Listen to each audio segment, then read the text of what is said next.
Bonjour tout le monde. Voilà, on est Yom Sheni, à savoir lundi. Donc un cours sur... je vais commencer par un prétexte pour faire le cours. Un cours sur une sensation. Enfin, ce sera qu'un prétexte pour faire le cours, mais bon, c'est important d'en parler. Une sensation qu'ont tous les gens qui font Shabbat comme il faut.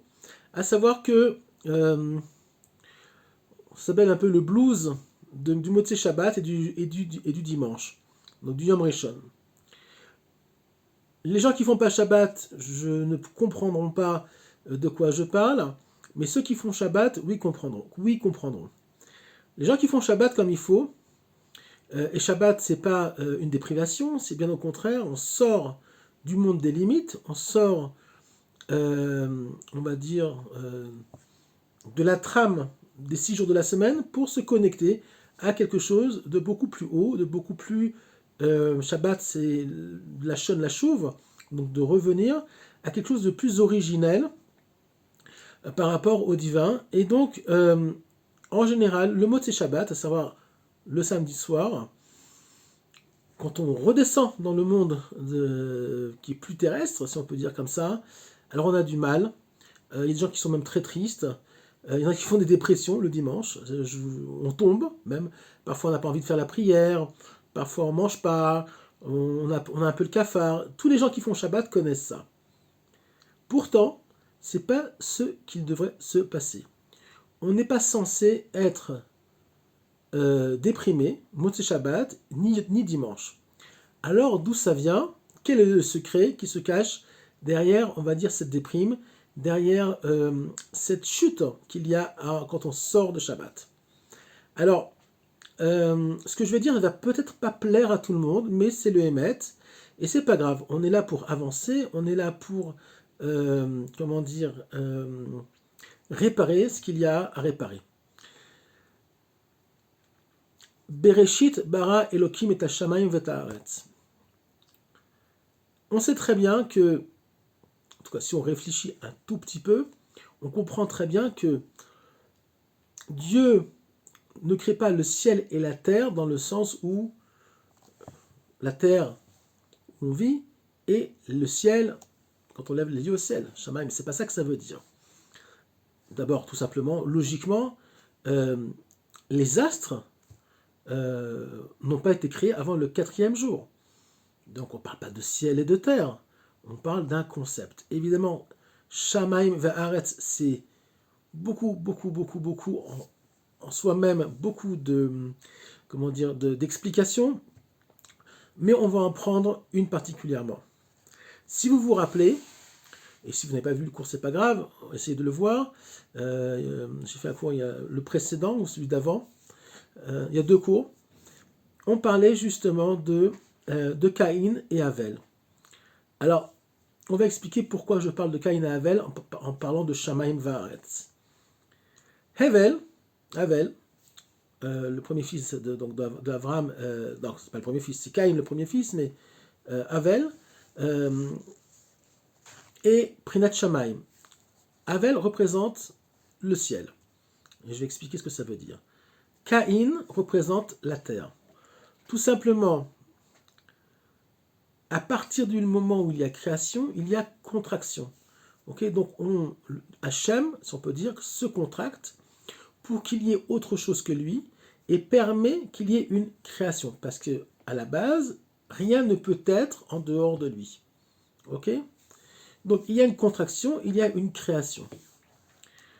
Hevel représente ce qu'il y a au niveau de la création, ce qui n'est pas matériel, ce qui est plus spirituel.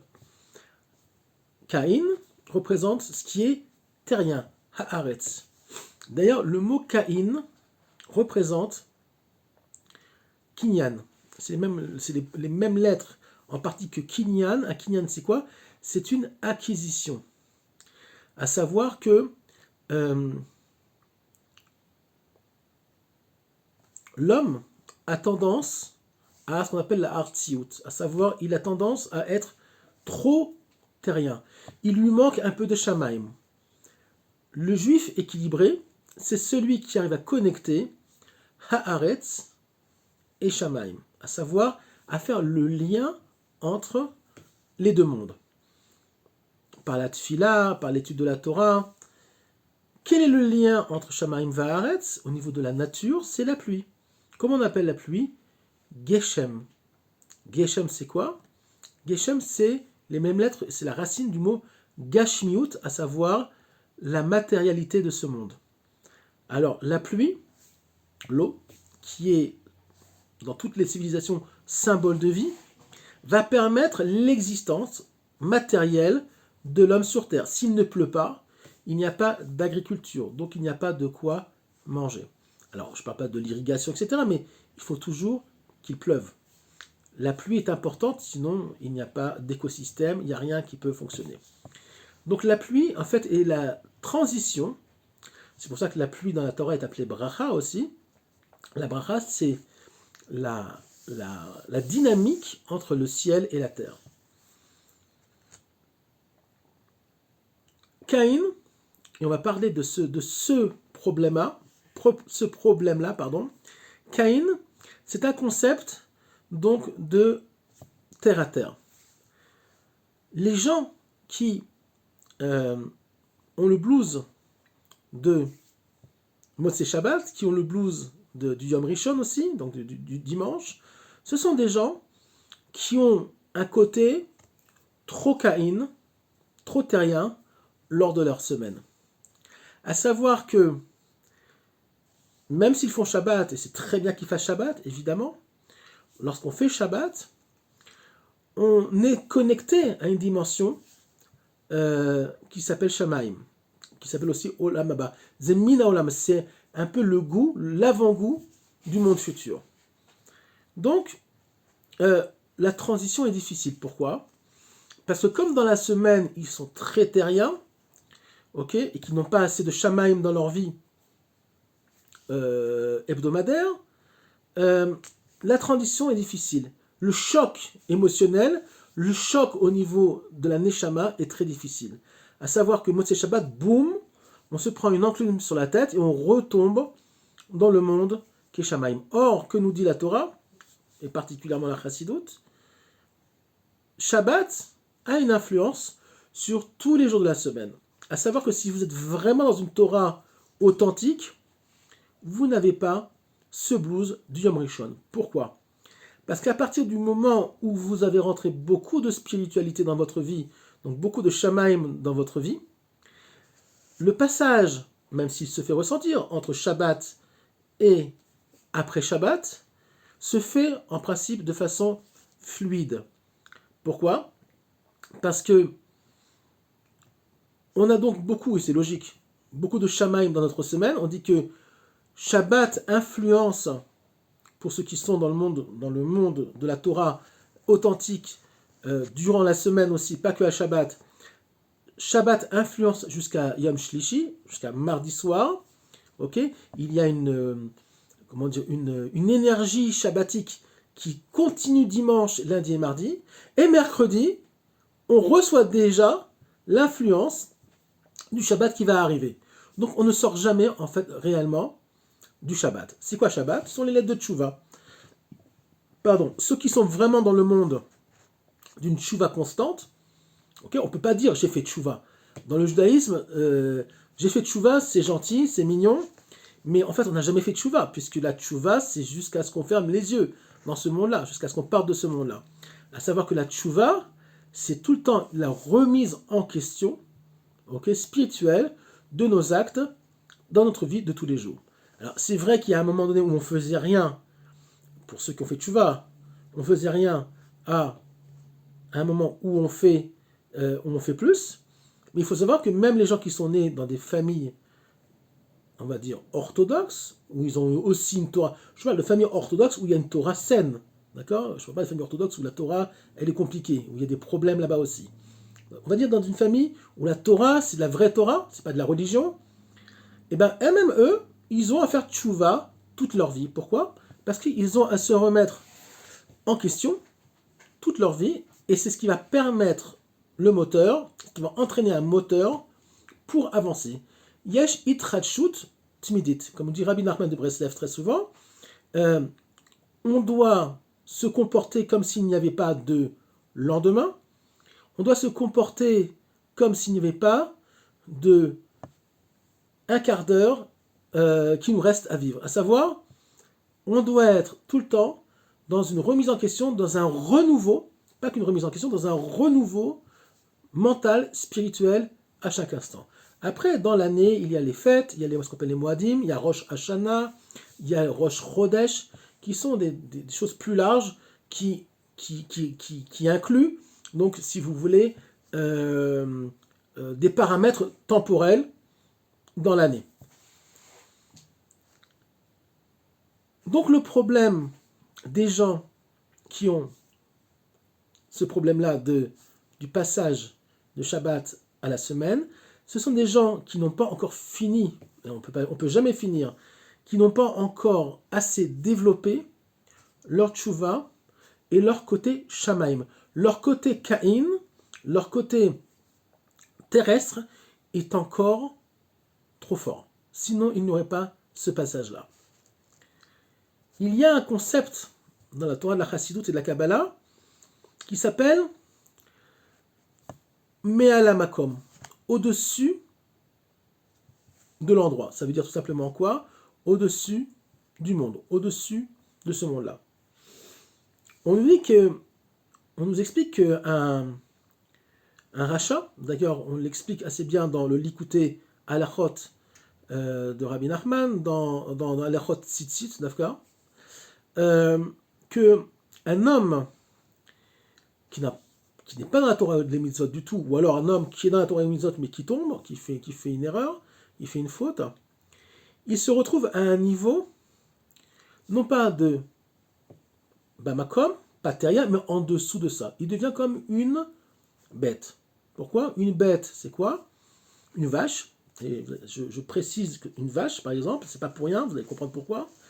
Un animal, une vache, un bœuf, n'a pas de date.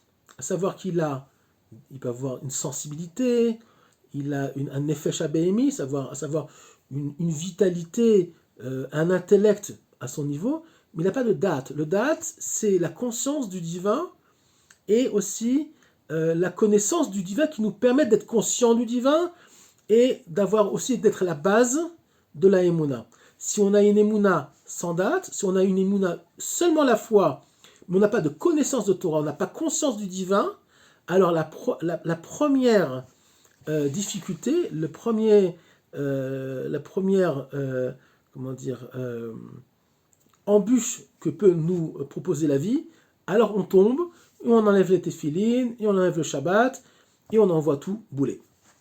Donc on est obligé d'avoir beaucoup de dates, beaucoup de conscience du divin, qui passe par l'étude de la Torah, et la pratique des mitzvot, mais surtout par l'étude de la Torah, pour avoir une base sur laquelle la Emouna pourra s'asseoir. Donc c'est quoi une bête? C'est quoi la vache? C'est une vitalité, un animal qui représente en fait l'homme quand il n'a pas de Torah, quand il n'a pas de date. Il est au niveau de ses instincts. Alors l'homme standard, il a aussi un intellect, mais pas un intellect dans la Kedusha. Il a un intellect qui a un rapport à la matérialité de ce monde-là, mais pas au divin. Il n'a pas conscience, la date, c'est le conscience du divin. Mais il n'a pas conscience du divin, lui il s'en fout. Pour lui ce qui est important, c'est ce qu'il va manger demain, et où il va partir en vacances, et quels sont ses plaisirs immédiats, les plaisirs du corps, même un plaisir intellectuel, mais intellectuel lié à la matière. Pourquoi j'ai parlé d'une vache? Parce que quand un homme fait une faute, quand il y a le Beth Amikdash, il amène un korban. C'est quoi un korban? Donc un sacrifice. Le korban, ce sont les mêmes lettres que karov, l'hit karev, se rapprocher du divin. C'est quoi le Beth Amikdash? Le Beth Amikdash, c'est l'endroit par excellence où le monde de la matière est élevé au niveau Shamaim. À savoir, c'est un endroit terrien, un endroit terrestre, mais qui a cette possibilité, cette origine, qui est ce qu'on appelle la pierre de la fondation, Even Ashtia, qui est la pierre sur laquelle, d'ailleurs, Yaakov a dormi, où il y a eu le rêve, où quand il a posé sa tête, il y avait 12 pierres, les 12 pierres voulaient être le support pour Yaakov, qui allait devenir Israël, et on dit que ces 12 pierres sont devenues une seule pierre, et en fait, Yaakov est devenu après, plus tard, Israël.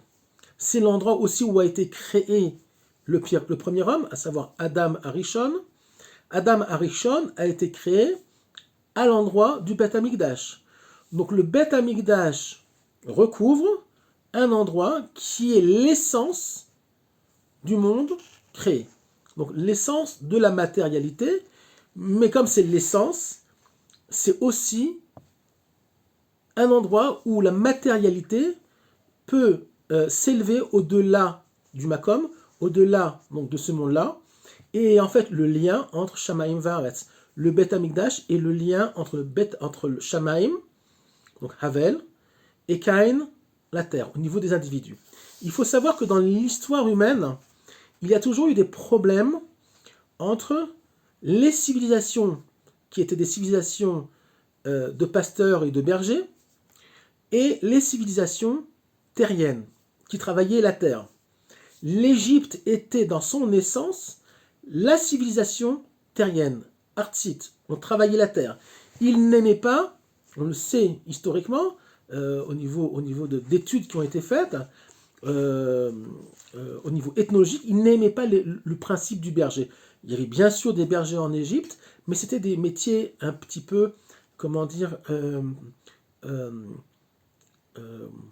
c'était des artistes. Les bergers, c'était des artistes. C'était des gens qui étaient pas dans la matière. Il fallait être dans la matière. Il fallait être dans le business. Il fallait la tête. Vous savez qu'un agriculteur, à l'époque, il avait une charrue et un bœuf. Il avait la tête dans la terre. Il poussait sa charrue et le bœuf l'aidait à tirer donc la charrue et à retourner la terre. Donc, le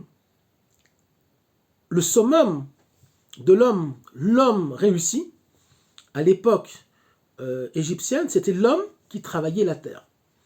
Les autres, c'était des artistes. Am Israël est un peuple d'artistes, puisque nous sommes un peuple de bergers, qui sont les grands libérateurs du Am Israël, des bergers. David, et même Moshe Rabbeinu. Moshe Rabbeinu a été berger très très longtemps. Quand il a quitté, il a été aussi roi. Il a été roi d'Afrique, mais il a été aussi, quand il est parti de chez Pharaon, c'est un courant soir, mais il a été aussi berger pendant très très longtemps. Donc les bergers sont tout simplement ceux qui savent, qui sont sur terre, mais qui ont aussi cette connexion avec Shamaim. Pourquoi ? Parce que d'abord, le berger n'est pas statique, c'est quelqu'un qui va traverser le monde. Il n'a pas particulièrement d'endroit. Il est au-delà de l'endroit. Il est en dehors du Makom.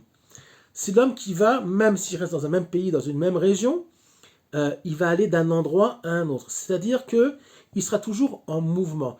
Il ne va pas se sédentariser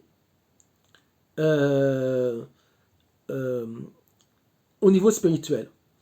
Alors oui, aujourd'hui, nous, on ne vit plus dans une génération où il y a des bergers.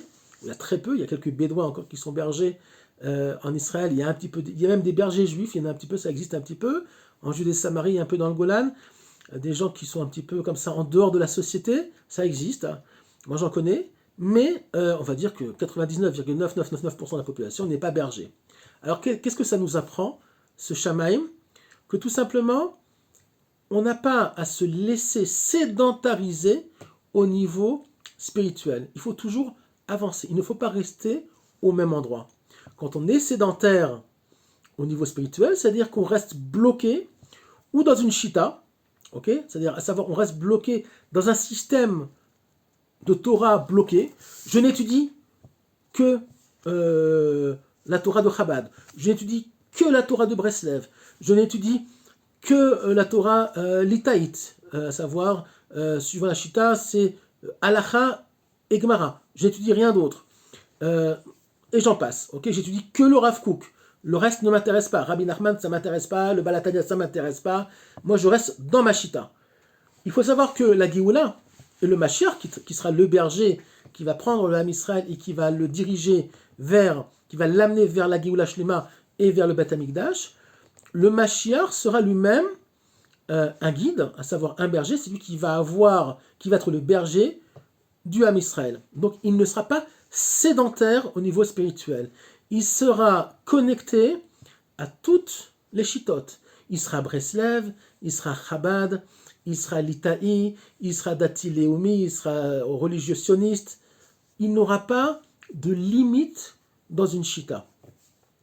Donc, on apprend donc par ce petit cours-là que le but de l'homme, le but du juif, c'est de s'élever au-dessus de l'endroit dans lequel on vit. Et je parle de l'endroit, aujourd'hui dans notre génération, l'endroit spirituel. C'est être toujours en itratchut, être toujours en renouvellement, en renouveau, si on peut dire, spirituel. Ne pas rester ce que vous êtes aujourd'hui, l'être que vous êtes dans cette journée-là ne doit pas être le même que demain. L'être que vous êtes aujourd'hui à, je ne sais pas quelle heure, on va dire n'importe quoi, 11h du matin, n'est pas l'être qui sera à 11h30 de l'après-midi. L'être que vous êtes avant ce cours-là ne sera plus le même qu'après ce cours-là. Donc c'est le but. Maintenant, quand on tombe, le Beth Amikdash nous explique qu'est-ce qu'on fait. On prend une chose qui est extrêmement terrienne, à savoir une vache, entre autres, donc une bête qui n'a pas de date, qui n'a pas conscience du divin, ok, on la sacrifie à cause de la faute de l'homme, et ça permet, au lieu de sacrifier l'homme, que Dieu préserve les sacrifices humains, mais malheureusement, il y a des civilisations où il y avait des sacrifices humains, dans le nord de l'Europe, en Amérique du Sud, même en Amérique du Nord, en Afrique, malheureusement ça existe dans pratiquement toutes les générations, non pas toutes les civilisations, pardon. Baruch Hashem, aujourd'hui ça n'existe pratiquement plus, sauf en secret. Il y a encore des gens qui pratiquent ça, il faut le savoir. Et dans le monde occidental, en secret, parfois il y a des enfants qui sont enlevés, il y a des adultes qui sont enlevés, qui sont sacrifiés, ça existe encore. C'est très, on va dire, malheureusement, heureusement, c'est quelque chose de très rare, mais ça existe. Sans entrer dans les détails, c'est de la vodazara évidemment. Donc nous on prend une bête, on la sacrifie, d'accord ? Et par le fait de sacrifier quelqu'un une bête qui n'a pas de date, qui représente en fait l'homme qui a fauté, pourquoi ? Parce qu'on dit que l'homme qui faute, l'homme qui n'est pas du tout dans la Torah, il est comme une vache. Il n'a pas de date, il n'a pas conscience du divin. Moi je vis comme une bête. Je vis le terre à terre tel qu'il est. D'accord ? Donc on prend cette bête-là, on la sacrifie, et on la fait au Beth Amikdash, à l'endroit qui est au-delà de l'endroit, à l'endroit qui est au-delà, qui est au-dessus on va dire, du système terrien, et on fait la connexion avec Shamaim. On l'envoie Beshamaim. On tue la bête. Donc, c'est pour éviter justement que l'homme soit tué à la place de la bête. Puisque l'homme qui fait certaines fautes, en principe, il y a ce qu'on appelle aussi, il y a des fautes qui devraient en principe éliminer l'homme, le faire mourir, mais à la place, il amène un sacrifice et c'est pas lui qui meurt. Et aussi, le fait de sacrifier la bête, qui est quelque chose de quand même difficile, c'est quand même une bête, c'est un être vivant, l'homme doit réveiller en lui la tchouva, à savoir qu'il doit dire, waouh, à cause de ma faute, cette bête-là aurait pu ne pas être sacrifiée, aurait pu ne pas mourir, donc ça devrait le remettre en question. Il devrait aussi se dire, peut-être que Hachem, par ma faute, il aurait dû me prendre de ce monde-là, mais Hachem, chez Kulu Rachamim, Hachem, qui est plein de chassadim, qui est plein de miséricorde, a permis qu'au lieu de me prendre moi, il prend une bête qui m'a coûté de l'argent, aussi, donc ça me coûte de l'argent, mais au lieu que ça me coûte de l'argent, au lieu que ça me coûte la vie. Voilà. Donc, le Beth Amikdash, si c'est possible là-bas, c'est-à-dire que si c'est possible qu'on fasse ça dans un endroit sur terre, c'est parce que le Beth Amikdash, je le répète, est au-dessus du temps.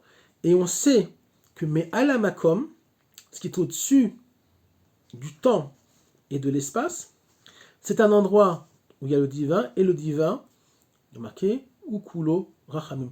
On projette cette énergie de sacrifice à un endroit où on permet de, de réparer la faute, et que c'est un moyen pour que justement le monde ne soit pas dans le din, ne soit pas dans un endroit où si chacun fait une faute, à chaque fois que quelqu'un fait une faute, il meurt, que Dieu préserve.